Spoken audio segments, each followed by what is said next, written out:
Impossible, impossible, impossible. He said, well, I want to string a wire between the two World Trade Center towers. I knew he was a nut or a con man or something.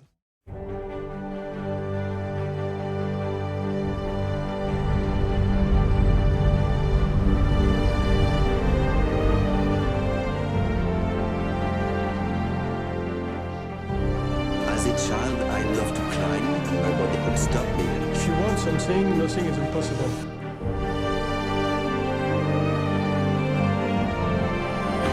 I personally figured I was watching something that somebody else would never see again in the world. Thought it was once in a lifetime.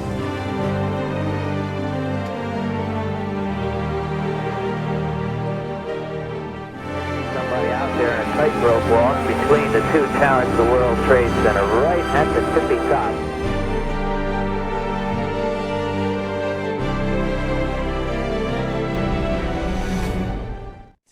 That's sure. So let's start working. There's 200 feet between the towers. And there were going to be some guys in the North Tower. The whole idea would be that Jean-Louis would send the arrow from one building to another. What? We just weren't ready. I didn't want to be liable for the death of a friend.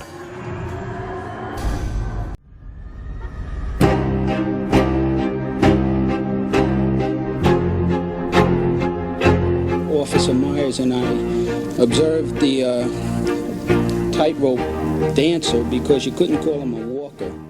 This is probably the end of my life to step on that one.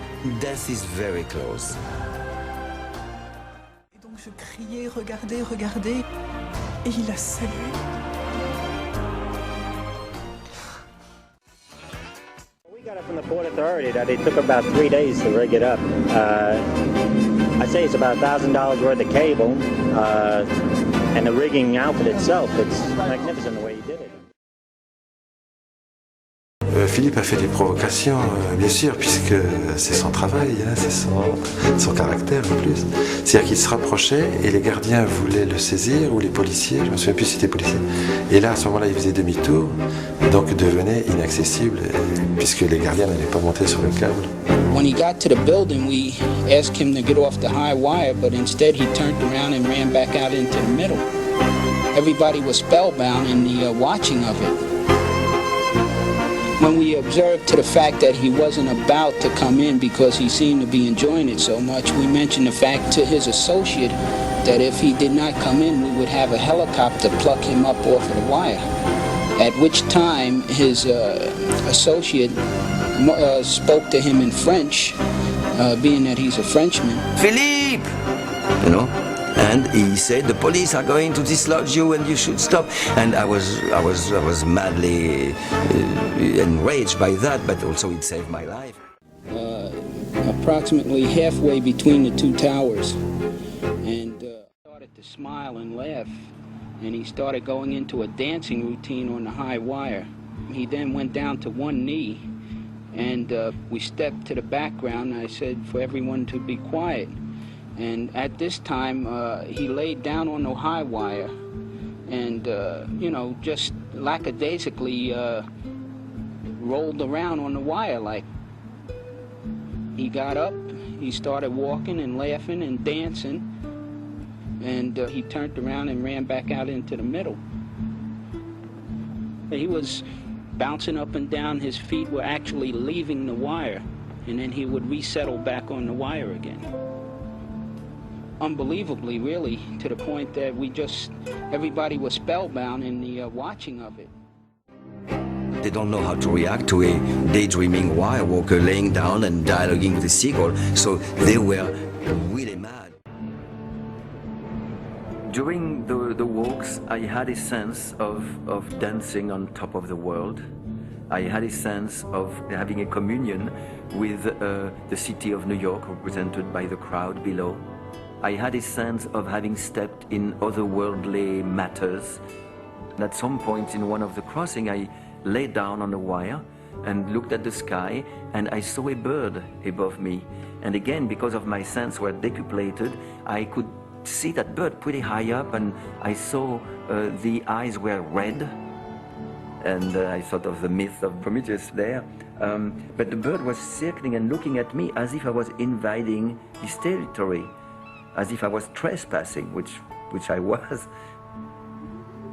So at some point I thought the gods, the god of the wind, the gods of the towers, the god of the wire, all those invisible forces that we persist in thinking they don't exist, but actually that rule our lives, might become impatient, might become annoyed by my persistent vagabondage there.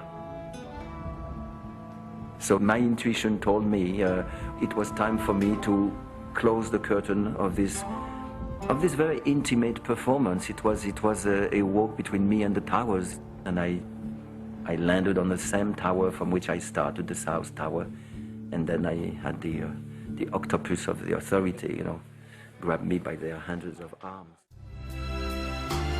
Why did you do this? Police took a humorless view of the act. Why did you do it? There is no why.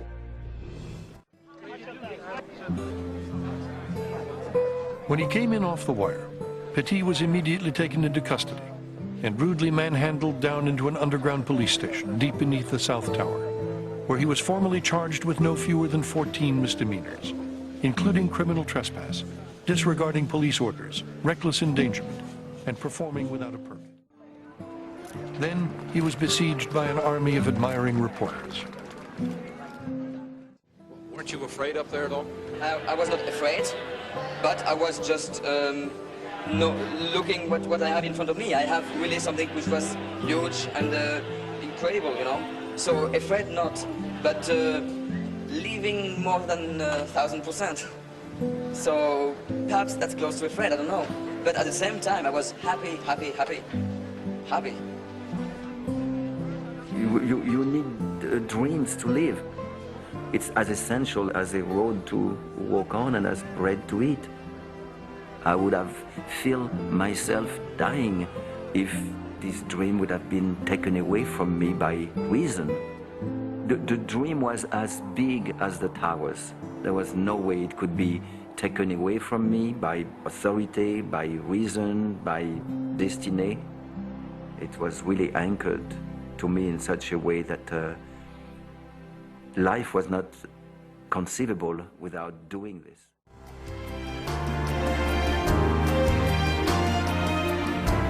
Beyond anything you can ever imagine. Mind-boggling. I saw his face changing. Now I'm going to perform. Life should be lived on the edge. This is what we're here for. See every day as a true challenge, and then you live your life on a tightrope.